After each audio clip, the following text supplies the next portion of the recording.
Dana reses anggota DPR naik menjadi 702 juta per orang. Setelah tunjangan rumah dihapus, justru dana reses mereka tuh naik hampir 2 kali lipat. Kabarnya dana reses anggota DPR naik jadi 702 juta rupiah per orang. Wah, rakyat tepuk tangan dong. Tapi tepuk tangan kami itu bukan karena rasa bangga ya sama kalian, tapi karena rasa bingung aja. Katanya tunjangan rumah dihapus, malah dana resesnya yang naik. Jadi intinya tunjangan mereka itu tidak dipangkas sama sekali, melainkan cuma dipindahkan. Bukan penghematan, tapi rekalkulasi kenikmatan. Bagi yang belum tahu nih ya, dana reses itu buat anggota DPR turun ke dapil. Katanya sih buat nyerap aspirasi rakyat. Tapi lucunya yang diserap seringkali itu bukan aspirasi, tapi anggarannya.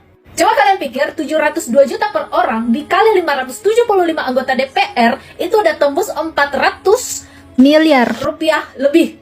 Dan semuanya itu katanya untuk menemuin rakyat.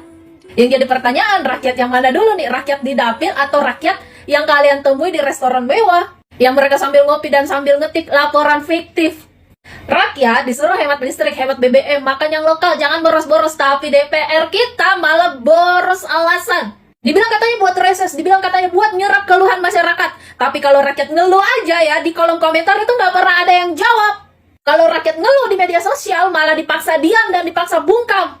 Jadi pertanyaannya, yang diserap itu apa? Aspirasi rakyat atau cuma anggaran reses yang habis tanpa sisa di APBN?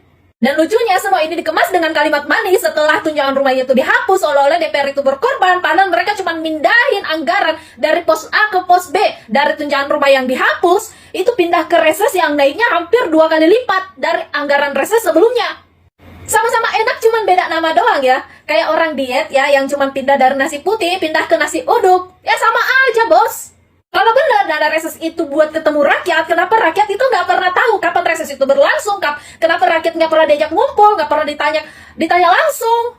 Kenapa laporan hasil reses itu jarang banget dipublikasikan secara terbuka?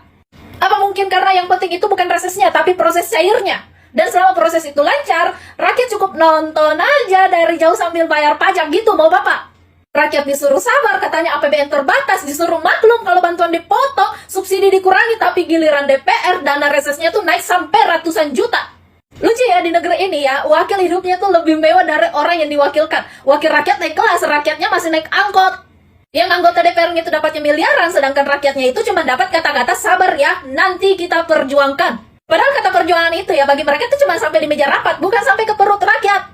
Dan lebih lucunya lagi, dana reses itu dinaikkan setelah masyarakat Indonesia itu menghadapi namanya efisiensi. Kenapa duitnya nggak dibalikin aja ke rakyat? Kenapa nggak diperbaikin aja sekolah, jembatan ambruk, rumah rakyat yang bocor? Di atas kertas, reses itu mulia, menyerap aspirasi masyarakat. Tapi di lapangan, yang sering diserap